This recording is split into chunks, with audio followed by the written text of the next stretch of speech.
മലയാളത്തിന്റെ പ്രിയ എഴുത്തുകാരൻ VKN വിടവാങ്ങിയിട്ട് ഇന്ന് 25 വർഷം.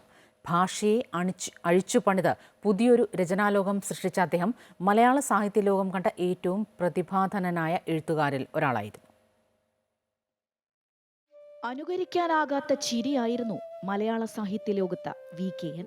VKN മുൻപോ പിൻപോ അതുപോലൊരാൾ മലയാള സാഹിത്യത്തിൽ ഉണ്ടായിട്ടില്ല. ഭാഷയെ അനായാസം അമ്മാനമാടിയ പ്രതിഭ. ചിരിക്കൊപ്പം ചിന്തയും നിറച്ചതായിരുന്നു അദ്ദേഹത്തിന്റെ സാഹിത്യ ലോകം. ആർക്കും എളുപ്പം വഴങ്ങാവുന്നതായിരുന്നില്ല ആ നർമ്മം. ബുദ്ധി കൊണ്ട് മാത്രം ആസ്വദിക്കാവുന്ന ഹാസ്യം.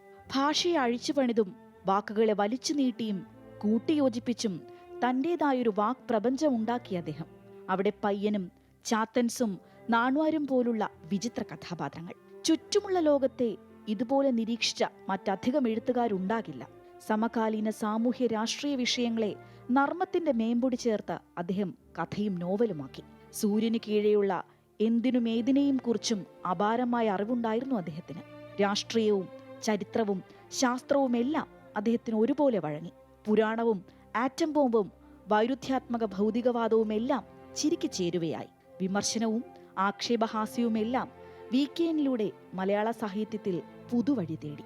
തൃശൂരിനടുത്ത് തിരുവിൽവാമലയിൽ ജനിച്ച അദ്ദേഹം ഡൽഹിയിലെത്തുന്നതോടെയാണ് സാഹിത്യ ലോകത്ത് സജീവമാകുന്നത്. പത്രപ്രവർത്തനത്തോടൊപ്പം ശങ്കേഴ്സ് വീക്കിലിയിൽ എഴുതാൻ തുടങ്ങി. വിവാഹപ്പിറ്റേന്ന് എന്ന കഥയാണ് ആദ്യം അച്ചടിച്ചത്. ചാത്തൻസ്, പയ്യൻ കഥകൾ, ആരോഹണം, പിതാമഹൻ തുടങ്ങി കഥയും നോവലുകളുമായി 25ഓളം കൃതികൾ.